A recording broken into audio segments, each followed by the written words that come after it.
Parfait. Bien, merci pour votre présence ce soir. Je vais commencer par l'appel. Monsieur Revelli, donc présent.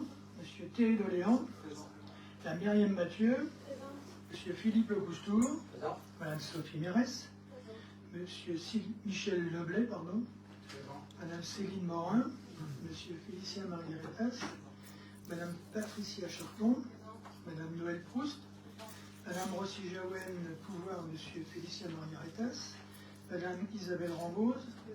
Monsieur Joël Maillard, pouvoir Monsieur Signe Fréhel. Madame Martine Joly. Monsieur Philippe Dionneau.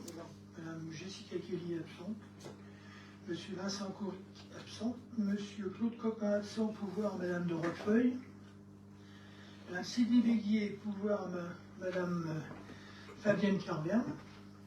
Monsieur Nelson dos Santos. Monsieur Serge Loisel. Madame Fabienne Carverne. Madame Sophie Sauteur. Madame Danielle de Roquefeuille. Monsieur Émile Manès. Madame Catherine Lacroix, absente. Monsieur Marcel Signe Fréhel. Allez. Bien, désignation d'un secrétaire de séance. Monsieur Félicien Margueretas. Parfait. Alors, ressources humaines, modification du tableau des effectifs.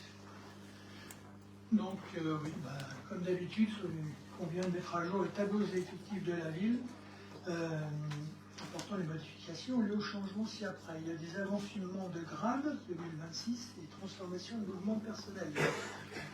Donc, vous avez tous lu le tableau, mais enfin, je peux passer en revue. La filière technique, nous avons un adjoint technique principal de deuxième classe, enfin, il y en a deux qui vont passer première classe. Ensuite, un adjoint technique qui va passer adjoint technique principal de deuxième classe. Un agent de maîtrise qui va devenir agent de maîtrise principal. Ça, c'était dans la filière technique et dans la filière administrative. Nous avons un adjoint administratif principal, deuxième classe, va passer première classe. Un rédacteur principal de deuxième classe va passer première classe. Un attaché qui va passer attaché principal. Ensuite, dans les mouvements personnels, dans le parti social, éducateur de jeunes enfants de classe exceptionnelle deviendra éducateur de jeunes enfants. Et dans la partie technique, l'adjoint technique, alors, c'est une embauche, c'est un responsable des travaux, développement durable, ou agent de maîtrise principale, ou technicien en fonction de la personne qu'on aura recrutée. Voilà. À vous des questions? C'est quelque chose d'assez classique, qu'on fait assez régulièrement. Pas de questions? C'est bon, on peut passer au vote. Qui vote pour? N'oubliez pas les pouvoirs. Et je pense que c'est l'unanimité, merci. Ensuite, alors, adhésion de la commune de Septeuil au syndicat intercommunal de la région d'Yvelines pour l'adduction d'eau les Syriennes. Qu'est-ce qu'il y a? Non? Enfin bon. On va discuter. Ce syndicat, alors je dis quand même pour tout le monde, ce syndicat intercommunal qui regroupe 54 communes des Yvelines a pour vocation la gestion du captage, la distribution et la qualité de l'eau potable provenant des nappes phréatiques. Le CIRIAI a été saisi d'une demande d'adhésion émanant du conseil municipal de la commune de Septeuil. Le comité syndical s'est exprimé favorablement lors de sa réunion du 12 novembre 2025. Donc, en l'application des dispositions de l'article L5211-18 du Code général des collectivités territoriales, l'initiative de la procédure d'adhésion de communes nouvelles à un syndicat intercommunal appartient au conseil municipal de la commune de Mandresse, mais doit cependant requérir l'approbation sous forme d'une délibération des conseils municipaux de toutes les communes membres. Donc celle-ci dispose d'un délai de 3 mois pour se prononcer à réception de la notification qui a été reçue le 17 novembre 2025. En effet, l'adhésion d'une nouvelle commune suppose une délibération favorable de toutes les communes membres du syndicat à la majorité qualifiée prévue par l'article L5211-5 du CGCT. Voilà. C'est classique, on est obligé de, comment dirais-je, de voter à chaque fois qu'une commune veut adhérer à un syndicat, notamment le syndicat des eaux. Avez-vous des questions? Oui, monsieur le maire, juste pour savoir, cette commune, elle faisait partie d'un autre syndicat avant? Non, pas du tout. Non, elle gérer son OMM. D'accord. C'est marqué dans la minime. Ouais. Ok. D'autres questions? Non? On peut passer au vote. Qui vote contre? Qui s'abstient? Unanimité. Merci. Bien. Troisième sujet de ce soir et non des moindres, débat d'orientation budgétaire de l'exercice 2026. Alors écoutez ce que je vais faire. Je vais déplacer de manière à ce que tout le monde puisse voir l'écran juste derrière.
Bonsoir à toutes et à tous.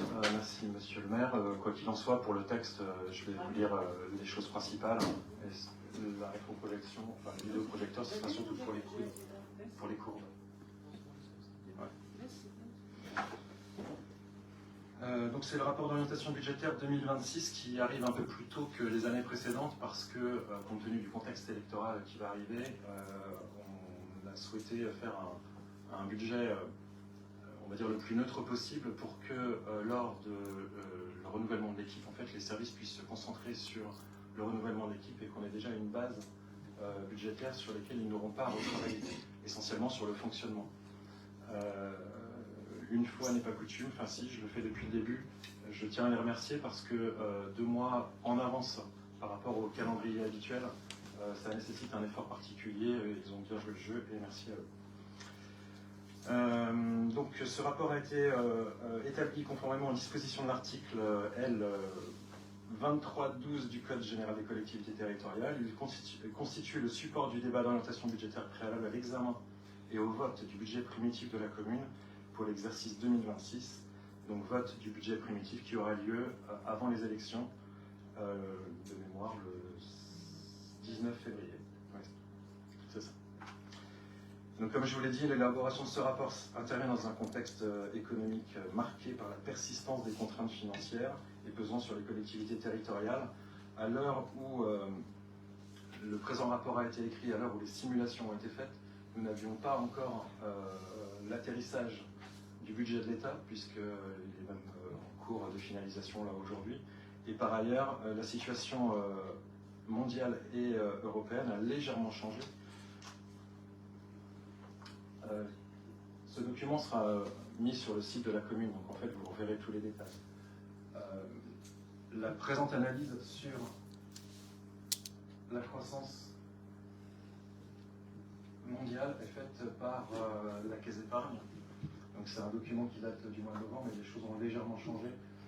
Ce qu'il faut retenir aujourd'hui, c'est que la croissance économique mondiale est revue à la baisse par tous les spécialistes et compte tenu des remous on va dire lié entre remous, je vais essayer de rester le plus neutre possible, les remous conséquences du multilatéralisme entre les différents pays fait que la situation du commerce général est un peu mouvante.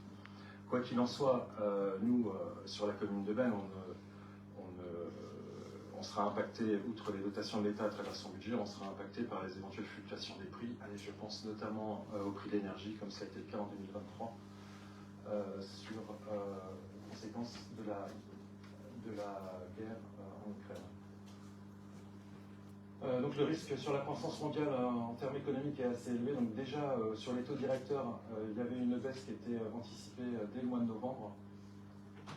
On distingue ici, en fait, 2024-2025, ici. Je ne sais pas si je grossis, si ça va vraiment aider. Et par effet de croissance, ricochet, la même chose sur la zone euro, sachant que les prévisions de croissance sur la France étaient à cette époque-là, aujourd'hui, sont à l'entour de, on va dire, de 0,9 ou 1% à peu près. Mais ça peut encore bouger. Sachant que l'inflation prévisionnelle, au mois de novembre, elle était à 1,7, aujourd'hui, elle est plus autour des 1%. Mais ça peut encore bouger. C'est important le taux d'inflation, puisque c'est sur ce taux-là que l'État réajuste les bases locatives. Donc vous le verrez plus tard dans la première maquette du budget qu'on vous présentera en termes de recettes. On a prévu une augmentation de 0,9 sur les bases locatives. L'activité en France est très incertaine. Voilà, je ne vais pas rentrer dans les détails. Il n'est pas impossible que l'électricité soit toujours en baisse par rapport à l'année dernière. Cela dit, les opérateurs se rattrapent aussi sur les abonnements au-delà du coût du kilowattheure. Les graphes suivants, ce sont les mêmes que l'année dernière parce qu'à l'époque, à l'heure où on se parle, ils ne sont pas mis à jour. C'est le premier, le contexte des finances publiques avec en gros la courbe bleue qui est en haut, qui est la dette de l'État, et en bas les collectivités territoriales, toujours pour dire que, contrairement à ce que beaucoup peuvent croire, les collectivités territoriales ne peuvent pas présenter un budget en déficit. C'est interdit. Donc il n'y a que l'État qui emprunte pour son fonctionnement et pas les collectivités. Et donc les finances des collectivités sont bien tenues sur ce plan-là.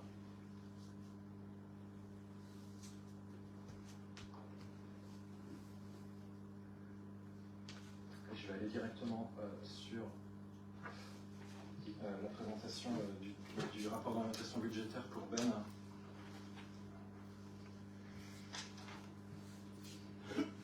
Alors, la manière dont on a envisagé les choses, donc outre le fait qu'il n'y aura aucun projet nouveau, y compris en fonctionnement ou en investissement sur ce budget, charge à l'équipe qui sera en place au mois de fin mars de revoir éventuellement dans un budget supplémentaire ce qu'il pourra modifier. Nous avons bâti ce budget en prenant en compte un contexte nationalement favorable, notamment sur la baisse des dotations et aussi des mesures nouvelles qui peuvent peser sur les budgets locaux, telles que l'augmentation des points d'indice ou les évolutions dans les charges patronales. Donc on stabilisera, nous la dette est stabilisée, on le verra dans les tableaux, il n'y a pas d'emprunt depuis 3 ans maintenant, ou 2 ans et demi. Où on maintiendra la fiscalité locale évidemment et les orientations de 2026 pour le fonctionnement a été fait pour maintenir les services et maîtriser la dépense, comme tous les ans, pour optimiser en fait les dépenses. Et en investissement, la priorité sera donnée pour l'entretien des voiries, l'éclairage public, rien de nouveau, la conservation du patrimoine et la poursuite du projet du centre technique municipal qui sera inscrit en investissement, dont nous avons présenté le vote il y a le dernier conseil municipal sur la replanification des crédits de paiement entre 2026, 2027, 2028. Je vais passer sur la fiscalité. Ici, c'est l'évolution de la base locative, du taux de la base locative décidé par l'État. On n'a pas encore celui de 2026. Comme je vous l'ai dit, nous on a tablé sur 0,9. On verra l'atterrissage final. Et la taxe d'habitation, on n'y touche pas, puisqu'on ne peut pas y toucher, on ne rentre pas dans les critères qui nous permettent d'y toucher, mais ça concerne aujourd'hui 38 résidences, donc pas énormément. Alors c'est là où on ne voit rien du tout. Ouais, c'est bien.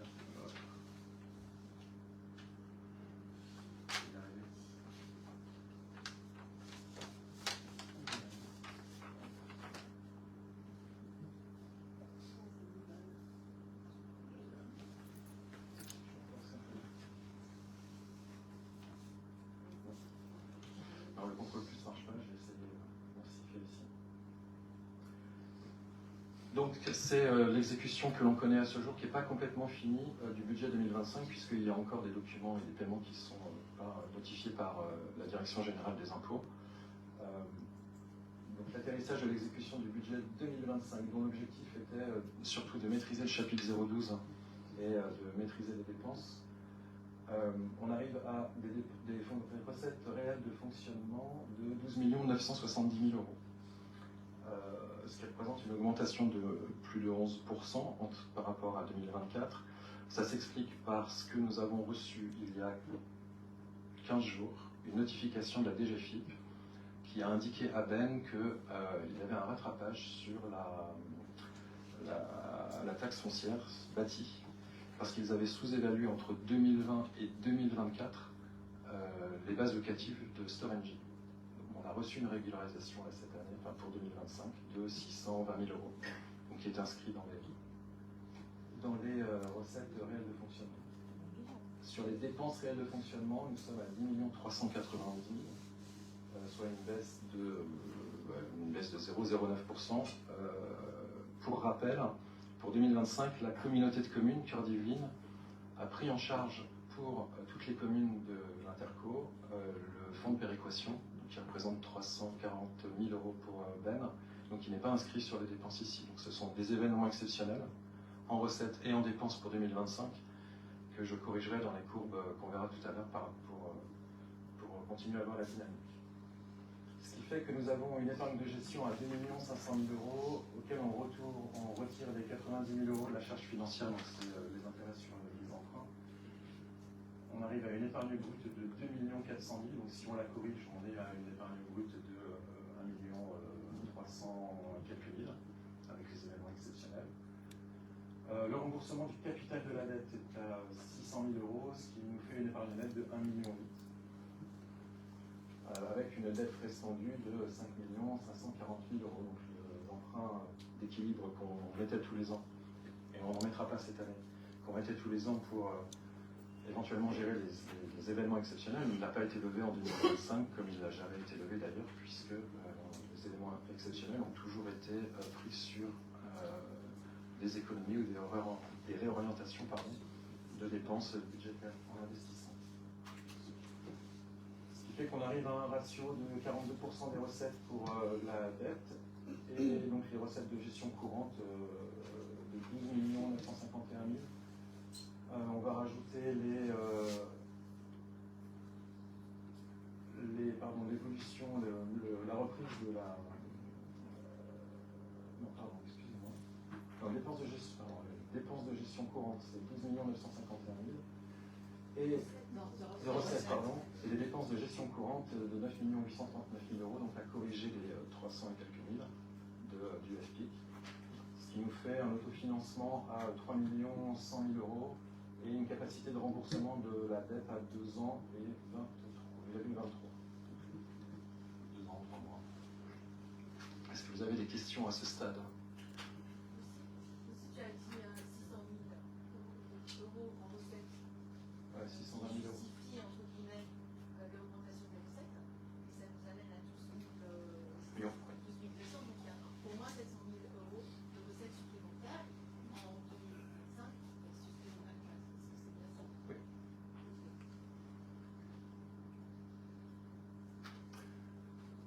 En termes de dynamique, les recettes de gestion et les dépenses de gestion donc, qui donnent l'épargne brute, donc on est sur une reprise très nette on est sorti de l'effet ciseaux il y a 2 ans, on va dire 2 ans et demi. C'était un peu notre objectif au tout début, donc on y est. Et là, c'est le plus important, c'est la correction. Donc, pour rappel, les points bleus, ce sont les corrections de recettes pour des événements exceptionnels, donc des ventes de bâtiments, etc., pour vraiment avoir une vision de la dynamique. Et puis ici, là, pour la dernière année, c'est une correction d'événements exceptionnels de la prise en charge du FPIC. Donc on est à 12 300 000 en recettes et 10 691 000 en dépenses. Ce qui fait, oui, comme on le disait tout à l'heure, 1,4 million, 1,5 million de marge qui augmente tous les ans. Des questions?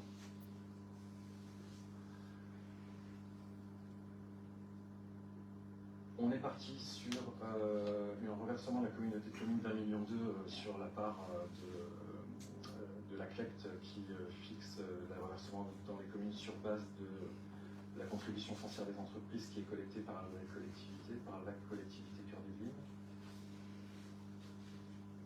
Et puis la dotation de l'État, on envisage moins 25%. Alors c'était à l'époque où était dans les débats à l'Assemblée nationale soit la suppression ou la mise en pause de la dotation globale de fonctionnement.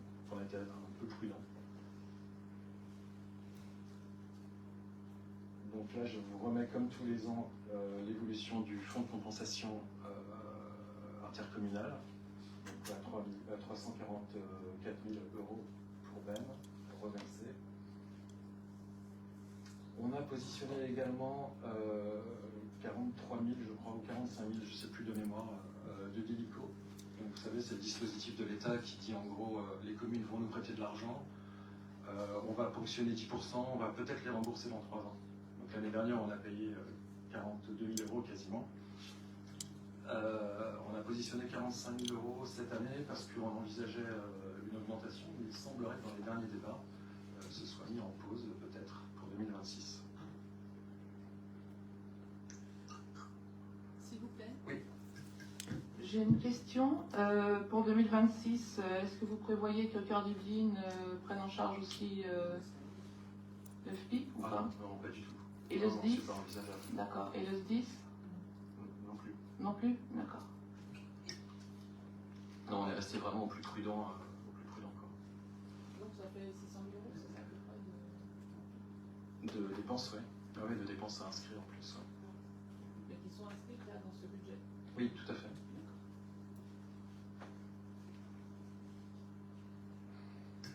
Et moi j'ai une autre question concernant la CFE, dans la mesure où il y a un projet qui serait de quitter la communauté de communes. Dans ce cas, la CFE actuelle serait revue. Est-ce que vous avez une idée de la CFE qui serait reversée par la suite si vous quittez la communauté de communes? Alors, sur ce sujet, on l'a déjà évoqué, mais je veux bien le réexpliquer. Sur ce sujet, donc c'est pas que le Ben, hein, c'est d'autres communes. Il y a 7 communes qui souhaitent se séparer pour des raisons de cohérence de territoire et d'orientation de l'utilisation de l'argent public sur des projets, chose qui n'est pas faite aujourd'hui, peu importe. Une première intention a été donnée par ces conseils municipaux. Et d'ailleurs, rappelez-vous, on vous a soumis une motion d'intention sur le sujet à ce conseil municipal. La procédure d'après, c'est qu'il va il va être nécessaire de faire 3 études d'impact. La première étude d'impact, c'est ce que vous évoquez, c'est l'étude d'impact financier, avant même de prendre toute décision. Là, on est dans l'étape maintenant qui doit être diligentée par la communauté de communes et par le préfet. Alors, je vais pas vous raconter d'histoire, c'est mis entre parenthèses jusqu'aux prochaines élections. Mais il y aura une étude d'impact financière, une étude d'impact territoriale sur la cohérence des bassins de vie et une étude d'impact sur le personnel, puisque les communautés de communes sont censées exercer des compétences et récupérer des compétences communales. Et c'est à l'issue de cette étude d'impact qui sera éventuellement présentée dans tous les conseils municipaux de Cœur d'Yvelines que chaque commune pourra se positionner et in fine c'est le préfet qui donnera la décision. Donc on n'y est pas encore. Et donc pour avoir une idée de la CFE, comme on l'a déjà expliqué dans les conseils municipaux précédents, entre la taxe professionnelle qui avait cours à l'époque de la création de Cœur d'Yvelines et aujourd'hui, avec une CFE où quasiment personne ne sait comment elle est calculée, on ne peut pas non plus envisager de calculer. On a fait des demandes auprès de la DGFiP, on en avait parlé suite à une question de Madame Sauter il y a quelques conseils municipaux. On n'est pas en capacité, nous, d'avoir précisément cette info, et c'est pour ça que le préfet diligentera, à travers la communauté de communes, diligentera une étude d'impact financière. Ça répond à votre question? Oui, ça répond en partie à la question, c'est-à-dire qu'il y a des conséquences qui pourraient être lourdes si jamais ce projet venait à se faire. Ou pas. C'est d'où l'intérêt des études d'impact, c'est que tout le monde ait tous les éléments factuels des conséquences. Et après, charge aux élus du moment de prendre les décisions. Bon, je vais juste répondre quand même à votre question. De toute façon, ça ne pourra pas intervenir pas avant 2027 au mieux.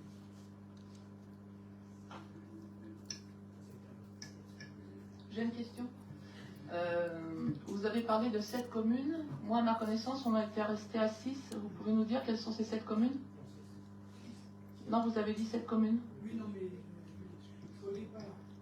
C'est ma langue qui a fourché. Parce qu'au départ, il y avait effectivement, 7. il y en avait 7. Hein, et puis, il y en a une qui a dit j'attends les prochaines élections, et puis on verra ce que décidera cette commune-là. En tous les cas, il reste les 6, qui sont évidemment Ben, Villiers-Saint-Fédéric, Neuve-le-Château, Jouarre-Pontchartrain, Saint-Germain-de-la-Grange et Tillerman. Donc ce sont 6 communes sur un total de 31 communes. Oui. D'accord. Attention, tout ça, ça sera soumis au vote. C'est d'abord que la communauté de communes vote, si vous voulez, le principe de séparation. C'est déjà, et puis après que les communes revotent le principe de quitter et que le préfet prenne la décision. Donc, il ne faut pas extrapoler pour 2026 sur ce qui va se passer. Peut-être qu'il ne se passera rien en 2027. D'accord ?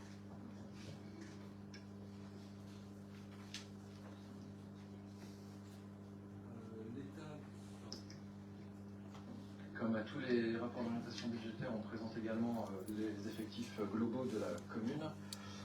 Donc pour 2026, sont inscrits au budget 167 personnes, qui représentent un équivalent ETP de 156,51. Pour mémoire, en 2020, nous étions à 185 personnes pour un équivalent ETP de 168. On continue, a été continué et on continue l'optimisation des services. Et donc ça se traduit par les charges. En budget on avait 7 592 000 en 2025. On va être légèrement au-dessus pour 2026. Et on a la somme estimée qui n'est pas encore consolidée sur les pages d'après, avec un exécuté 2025 de 7 120 000, donc en baisse par rapport à 2024. Donc, pourquoi exécuter moindre? Parce qu'il y a des postes qui sont pas pourvus tout le temps, etc. Ce qui est important, c'est les postes budgétés. Donc, on est sur une stabilité par rapport à 2024. Enfin, même une légère baisse, 1 000 €, on va dire que c'est stable.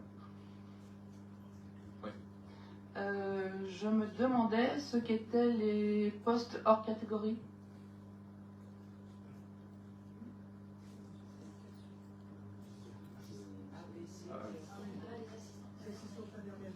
Oui. Voilà. Donc en fait, le nombre d'assistantes maternelles baisse sur la commune. Oui. Et comment? D'accord. Et elles ne sont pas remplacées? Et ça correspond à... Il n'y a plus de besoin? C'est lié à quoi?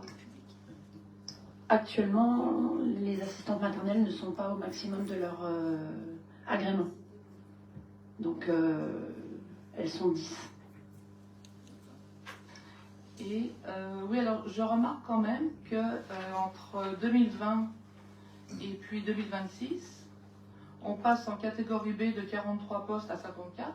Donc, mais par contre, en catégorie C, on passe de 132 à 93. Et donc, je me demandais comment ça s'expliquait, parce qu'il y a beaucoup moins de personnes sur le terrain, je crois qu'on le constate. Et Okay. Non, en fait, il n'y a pas moins de personnes sur le terrain. Ce sont des gens qui, de leur ancienneté, prennent du grade, c'est tout. Enfin, changent de catégorie, c'est tout, mais ils sont toujours sur le terrain. d'accord. Heureusement.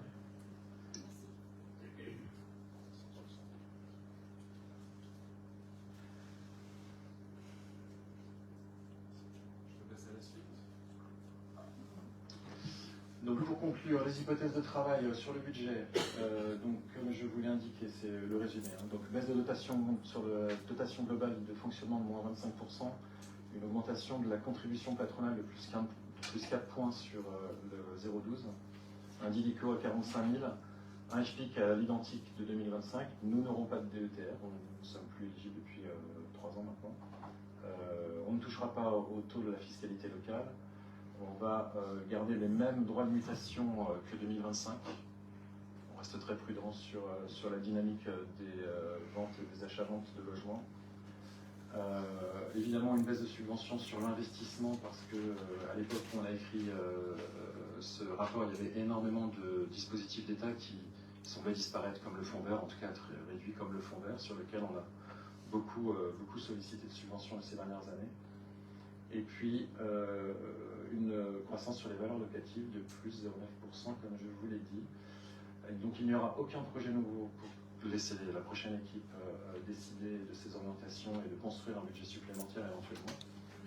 Sont inscrits le programme du CTM, donc du Centre technique municipal, et puis évidemment la continuité de l'entretien de voirie, des réseaux électriques, et puis ce que j'ai pas mis là, mais on le voit dans le tableau après, la mise en sécurité et la mise aux normes de tous les bâtiments publics, puisque les normes évoluent, et donc il y a toujours des travaux tous les ans, notamment dans les écoles, et sur les bâtiments recevant du public, les ERP. La première maquette du budget, donc consolidée par chapitre, en recette de fonctionnement, l'atténuation de charges 100 000, on va passer. Sur les produits, les domaines et ventes diverses de la commune, 1,4 million. Les impôts et taxes, 7,9 millions. Les dotations et participations, 2 millions. Et les autres produits de gestion à 150 000. Ce qui fait une prévision de recettes de 11 550 000. Et on a aujourd'hui identifié un excédent de 1 800 000, mais on attend la confirmation, donc un excédent de l'année dernière, reporté. Mais on attend encore la notification officielle de la DGFiP. Et en termes de dépenses, 2,6 millions sur les charges à caractère général, 7 650 000 sur les charges de personnel, atténuation de produits 410 000, les autres charges de gestion c'est 675 000, et puis toutes les charges financières et les autres petites charges annexes, on arrive à 11 436 000 euros de dépenses, ce qui va nous permettre de verser en section d'investissement 1,4 million. Et puis 485 000 d'opérations d'ordre de transfert pour un total de 13 320 000. Donc évidemment, dans cette première maquette, ce n'est pas complètement équilibré, mais ça sera lors du budget qui vous sera soumis au vote. En termes d'investissement, les opérations en recette, donc on retrouve les 1,4 million virés de la section de fonctionnement. Les opérations d'ordre de 485 000 qu'on a vu ici, les dotations et fonds divers 200 000, l'excédent de fonctionnement capitalisé de 1 250 000, et puis les subventions qu'on a minimisées à 400 000, et puis on a des reports de recettes de 165 000 de 2025. En termes d'opérations, vous allez retrouver, donc sont ventilés sur hôtel de ville et bâtiments administratifs, équipements sanitaires et social, équipements scolaires, culturels et sportifs, tous les travaux programmés par les services pour la mise en conformité donc des nouvelles normes, et puis la mise en sécurité, le renouvellement des matériels nécessaires à la sécurité. Sur voirie et espace vert, 380 000, c'est l'entretien des routes, qui reste sur la même dynamique que les années précédentes. Et puis sur les réseaux électriques, 370 000.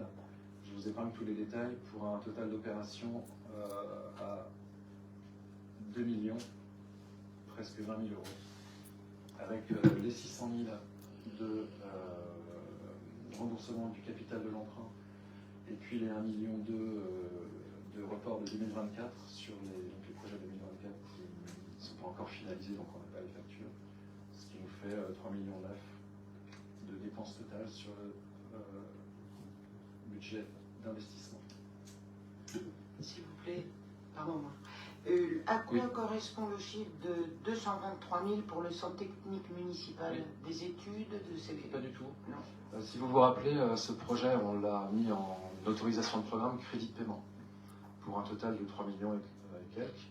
Il y a quelques conseils municipaux. On a donc le CET dernier d'ailleurs, parce que les études, les travaux n'ont pas démarré en 2025, on a redécalé en 2026, 2027, 2028 les crédits de paiement, qui sont des sommes à équilibrer dans les budgets, contrairement aux autorisations de programme. Et donc les 223 000 euros correspondent effectivement aux premières études, et puis à quelques travaux qui vont être faits. Là, ce sont des services techniques qui nous ont reventilé en fait cette somme par rapport à ce qu'ils pensaient être en capacité de pouvoir faire sur 2026. J'ai une question. Oui. Est-ce qu'il est prévu l'achat des modulaires?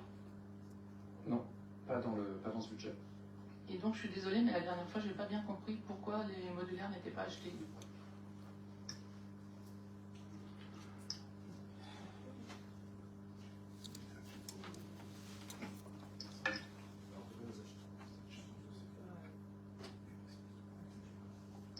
On ne peut pas les acheter. Pour X raisons, puis là, ce serait plus utile. Mais encore une fois, charge à l'équipe prochaine de les racheter si elle le souhaite. Pardon, excusez-moi. Ce serait pas utile, mais on les garde jusqu'à quand? La prochaine équipe le décidera après les élections. Nous, là, on décide plus rien là, sur le sujet. Là. Mais on a un besoin, là, en attendant le CTM, on a un besoin. Donc il y a les modulaires. Jusqu'à quand? Mais encore une fois, comme je vous l'ai dit, ce budget est construit sur la base de pas de nouvelles décisions. Et donc, en soi, décider là maintenant d'acheter, de vendre, enfin de faire n'importe quoi sur les modulaires, on n'a pas le droit de le faire, donc on ne le fera pas. Vous pourriez le faire puisque vous l'aviez décidé normalement en 2022. Donc ça serait que la suite logique d'une décision qui avait été prise il y a quelques années.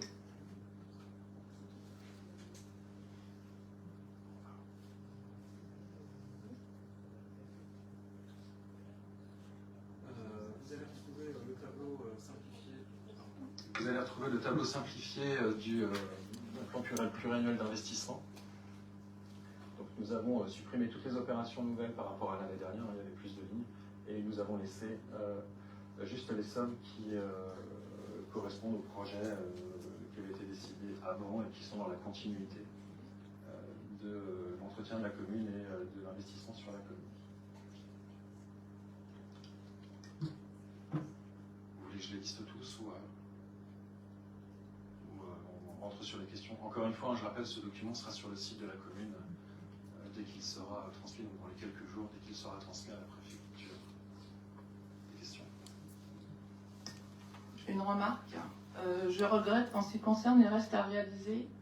Vous commenciez sur le report 2020-2021 à 4 142 000 et quelques, et que vous ne repartiez pas du reste à réaliser 2019-2020, donc ce qui vous a été laissé par vos prédécesseurs, qui lui était de 8 millions d'euros, ce qui n'est pas du tout négligeable. Et voilà. Donc je pense que ça avait à signaler et que... parce que ça fait quand même beaucoup. Et ils vous ont laissé quand même ce que vous n'avez pas laissé vous à vos successeurs. J'en profite, il y a deux choses qu'on ne va pas laisser. C'est une grosse enveloppe de reste à réaliser qu'on a épuré tout au long du mandat. Et la deuxième chose, c'est que nous n'avons pas d'emprunt en cours signé et il n'y a pas de pré-relais en cours. En fait, en termes de finances, la prochaine équipe pourra décider des emprunts qu'elle fera ou qu'elle ne fera pas sans être contraint par les décisions que nous aurions pu prendre puisque nous n'avons pas pris aucune décision sur ce sujet-là. En ce qui concerne les emprunts, vous aviez 1 million. Alors, d'abord, vous n'avez pas réalisé tous les restes à réaliser, puisqu'il y avait un emprunt de 2 millions d'euros pour le CTM, donc ça a été dépensé autrement. Et en ce qui concerne les emprunts, le contrat était signé, mais il était à des taux très intéressants, à un taux très intéressant, et vous avez signé, vous avez levé d'autres emprunts ensuite. Donc, ce n'était pas une obligation, ces 2 millions d'euros d'aller lever. Alors, pour la bonne compréhension de tous, lorsque la signature a été faite sur ces emprunts, la continuité de l'action publique fait que si on avait décidé de ne pas les lever, il y aurait eu des pénalités. Donc on a pris la décision de ne pas faire poser des pénalités sur la signature de notre prédécesseur sur les emprunts. Et par ailleurs, oui, on a levé d'autres emprunts après à des taux intéressants. D'ailleurs, rappelez-vous, on a anticipé la signature de quelques emprunts à l'époque où les taux étaient les plus bas. Et l'emprunt en soi, c'est pas une mauvaise chose, hein, ça permet de financer de l'investissement. Voilà. Rappelez-vous, l'année dernière, on a fait le bilan de ce qui a été investi sur les réseaux et sur les voiries en 4 ans de notre mandat par rapport à ce qui avait été fait en 10 ans avant. On est largement au-dessus. Donc en fait, l'emprunt sert à financer de l'investissement pour notre commune. Tout à fait. Mais ce que je voulais dire, c'est que quand vous présentez l'emprunt de 2 millions d'euros comme un handicap laissé par vos prédécesseurs, ce n'est pas le cas. Mais si, c'est un handicap parce qu'en fait, la décision de signer l'emprunt pour des projets qui n'étaient pas encore finalisés et qui d'ailleurs que nous n'avons pas entérinés, à des taux de l'époque et pas à des taux que nous aurions choisis, c'est un handicap, c'est une contrainte. On va dire que c'est pas un handicap, c'est une contrainte. C'est une contrainte que nous n'allons pas laisser à nos prédécesseurs. Il n'y a rien de signé, il n'y a rien en cours, il n'y a pas d'emprunt. Ouais. Aux successeurs. J'ai dit quoi? Aux prédécesseurs, ouais, pardon. Enfin, on peut ergoter à l'infini, mais par exemple, nous aurions préféré ne pas avoir d'emprunt déjà signé lorsque nous sommes arrivés, pour être pleinement maître de la dynamique et de l'organisation de nos emprunts et de nos finances. C'est ce qui fait d'ailleurs, rappelez-vous, qu'en 2023, la dette de la commune était à 7,2 millions et qu'on a dû renégocier quelques emprunts pour relisser et faire en sorte que la commune puisse partir sur un équilibre financier plus, on va dire, plus acceptable, enfin plus sain en tout cas. Non, elle était à 7,2 millions, c'est quand vous incluez l'emprunt de 2 millions que vous avez levé. Et l'emprunt, le prêt relais qui a été remboursé par la vente de l'immeuble. Donc elle n'était pas à 7 millions. Au 1er janvier 2020, elle n'était pas à 7 millions comme vous dites. Non, j'ai dit en 2022 ou 2023. Vous le retrouvez dans le tableau. Hein. Ah oui, mais ça, c'est vous qui les avez. 2023, c'est votre gestion. Sauf le prêt relais qui lui a été remboursé par la vente de l'immeuble. 7 millions de 2021, effectivement, vous allez dire que c'est notre gestion, mais il y a dedans les 2 emprunts qui étaient signés par notre prédécesseur. Et c'est en cela où je vous dis que c'était une contrainte pour nous et que nous n'allons pas faire poser cette contrainte sur l'équipe qui va nous succéder.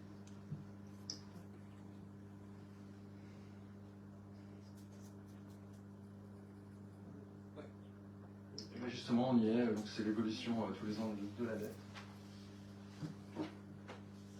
Avec les annuités, donc on est à 5 540 000 pour 2025. Avec l'extinction de la dette en fonction donc, des remboursements annuels des intérêts qui est à 2043. Avec le tableau en dessous qui vous donne les annuités de remboursement du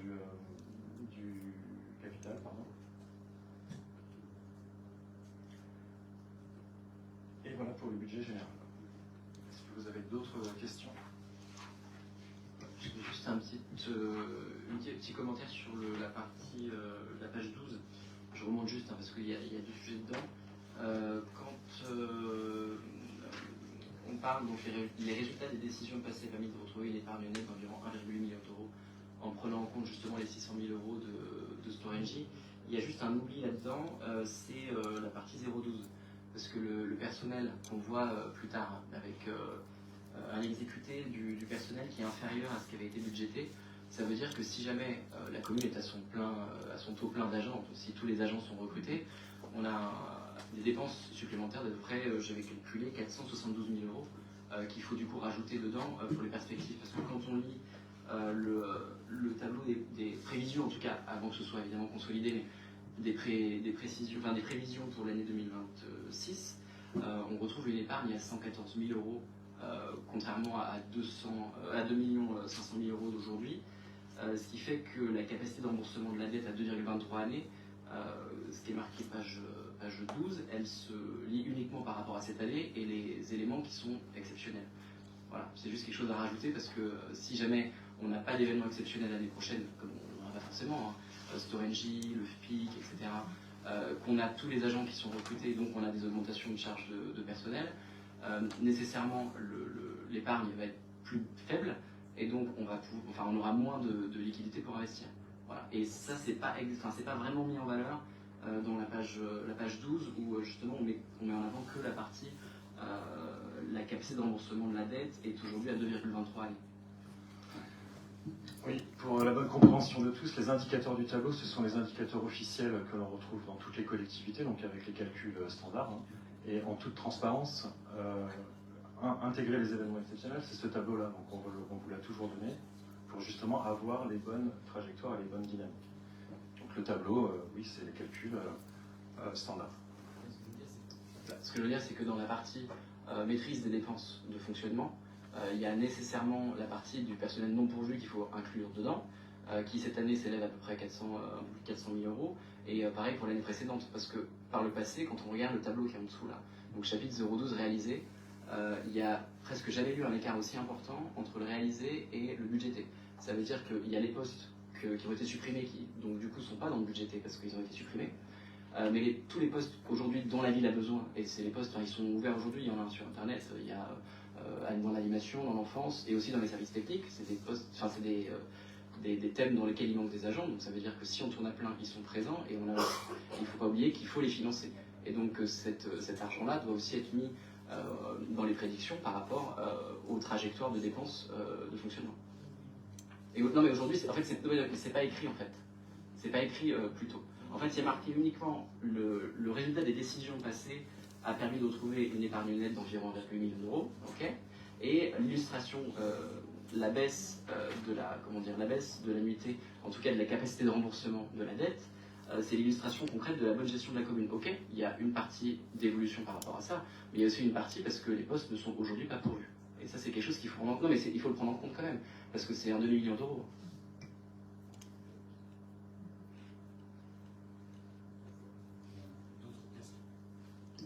D'autres questions ou remarques?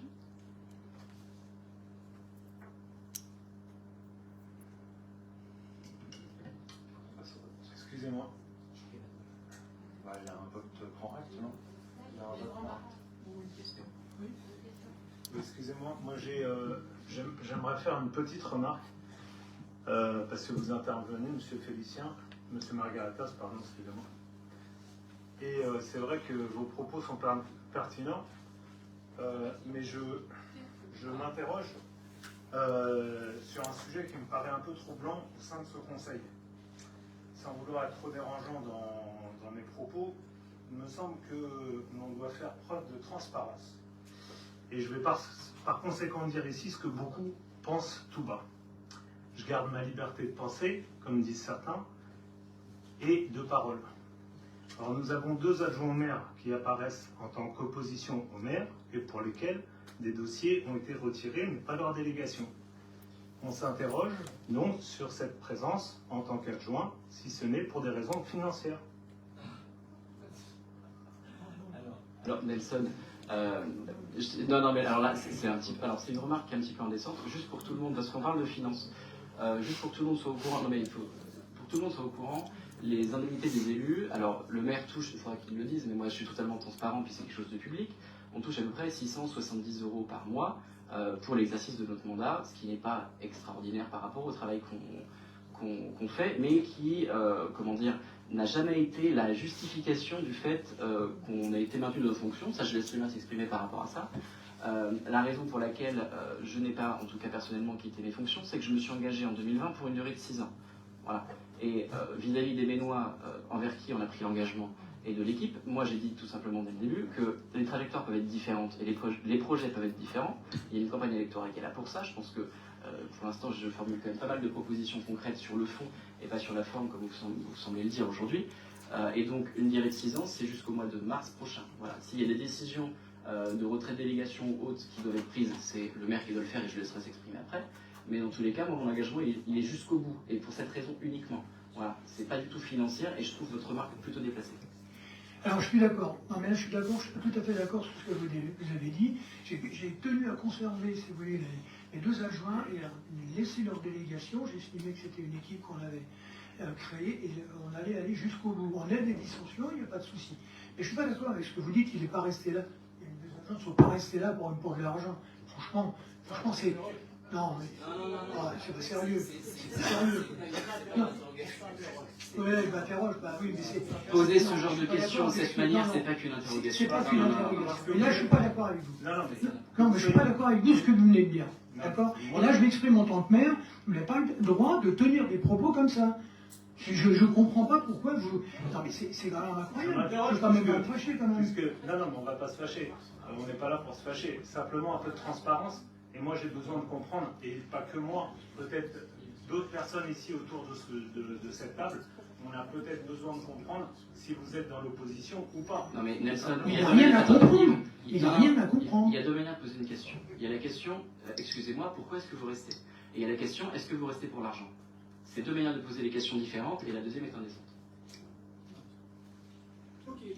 Alors, je voudrais juste ajouter une chose, parce que je partage complètement l'avis de Félicien, c'était déplacé. La seule chose, c'est que là, on parle de dissension. Moi, je ne sais pas quelle dissension il y avait avec M. Margaretaz. Il est parti, je ne sais pas pourquoi. C'est tout. Plus Philippe. D'accord. Bon. Ok. D'accord. Bon. Nous avons aussi le débat. Ah oui. Pardon, excusez-moi. Non, mais c'est simplement qu'on acte que le débat a bien eu lieu sur le budget général. Excusez-moi. Oui, il faut voter pour comme quoi on l'a bien acté. Oui, on vote. Il y a un vote. Il y a un vote. Comme quoi, il y a bien eu un débat. C'est simplement. Il n'y a pas de vote pour ou contre, il y a bien un débat. Voilà, après. Voilà. Alors, qui est contre le débat? Bah si, mais non, mais c'est un débat, donc il est contre. Mais il n'y a pas de vote, c'est simplement qu'on dit qu'il y a. C'est simplement un. C'est noté. Dans la délibération, c'est noté. Je prends acte. Hein? Je prends acte comme quoi il y a eu un débat, c'est tout, c'est pas un vote. Hein, il me semble. Ouais, ok, c'est bon. Merci Monsieur le maire. Là, ça va aller très vite, puisqu'on passe sur le deuxième budget de la commune, qui est le budget de l'assainissement, où donc, aucune opération nouvelle ne sera inscrite, enfin, sauf l'opération que vous connaissez déjà. C'est pour conduire les travaux du schéma directeur d'assainissement pour environ 270 000 euros. Donc, ce sont les sommes supplémentaires qui seront inscrites sur le budget qui vous sera présenté. Et ainsi qu'une mission d'assistance de maîtrise d'ouvrage pour environ 26 000 euros pour des réparations sur la station d'épuration. Des questions? Pas de questions. Donc on ne vote pas sur le fait qu'on prend acte. On vote sur le fait qu'on prend acte. On prend acte, effectivement, du débat sur Sur la délibération, il y a marqué par tant de voix pour, tant de voix contre. Donc normalement, oui, allons-y. Alors, qui est contre le fait qu'il y ait un débat? C'est la question. Qui s'abstient? là, on est sur l'assainissement. Allez, l'unanimité. Et le troisième budget, dernier budget de la commune, c'est sur les biens immobiliers meublés.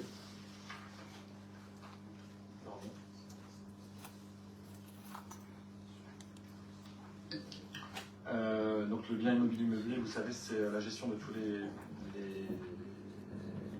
les bâtiments dont la commune est propriétaire, sur lesquels on peut récupérer la TVA. Donc il n'y aura rien d'inscrit supplémentaire sur ce budget pour 2026. J'ai une question qui n'a rien à voir avec le budget, enfin pas vraiment. On en est où pour le 21 rue de la République? Ils sont passés les experts? Pas encore. Pas encore? C'est très long, ouais. Merci. On n'arrive pas à les décider à venir. Ouais, c'est l'assureur. Hein.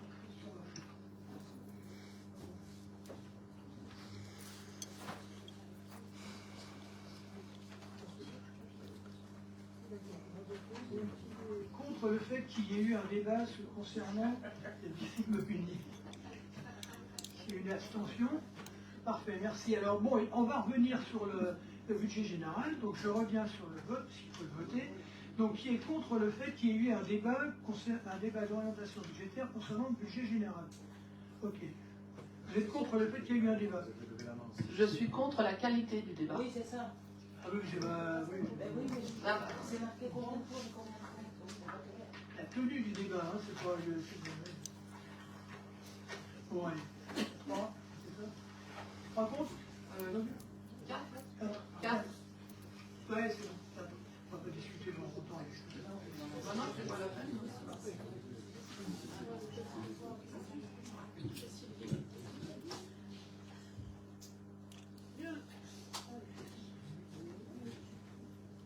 Je reviens ma petite place. Alors, avez-vous des questions sur les décisions? Il n'y en a pas beaucoup, là. Décision du maire. Oui. Sur la dernière, remplacement de 2 chèvres par 2 moutons, c'est lié à l'accident qu'il y a eu?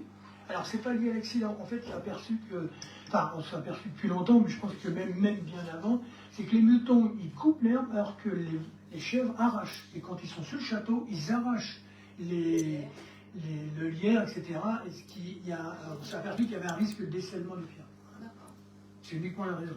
Merci. On n'a rien contre les chèvres, hein, ne vous inquiétez pas. Je m'interrogeais. Non.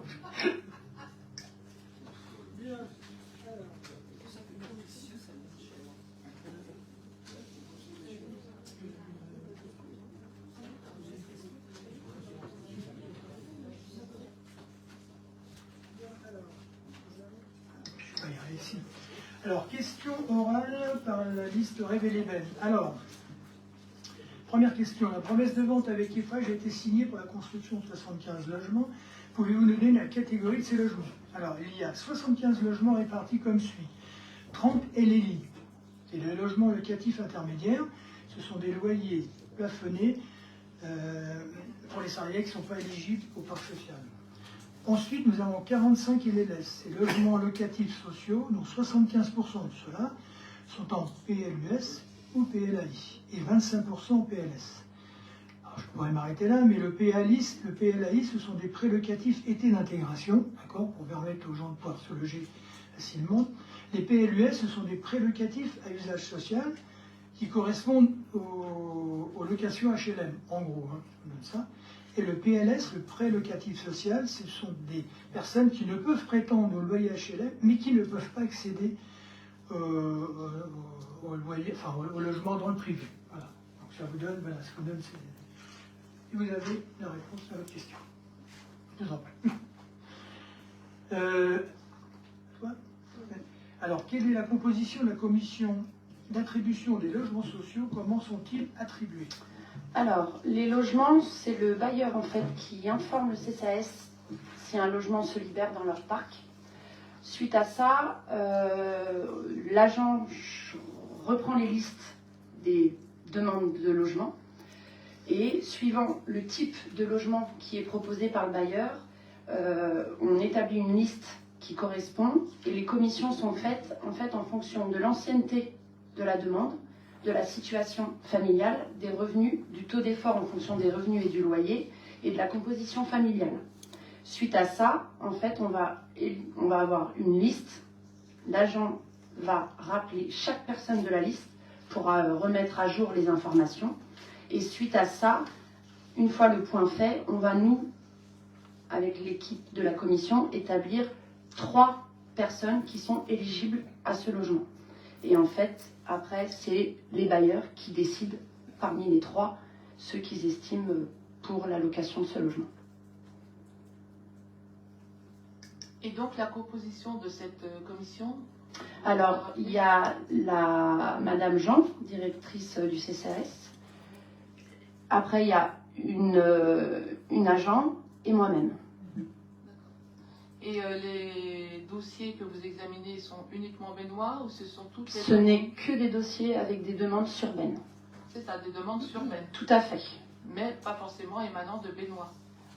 Il y a des demandes extérieures pour venir sur Ben qui ne sont pas de Ben. Mais en priorité, on favorise les personnes de Ben. D'accord. Mais il faut qu'elles répondent aux critères et qu'elles soient... Bien sûr, tout à fait. Oui. D'accord. Merci beaucoup. Voilà. Bien. Alors, troisième question, maison de santé, taux d'occupation. Quels sont les médecins présents?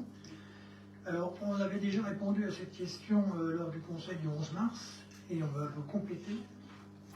Madame Maris.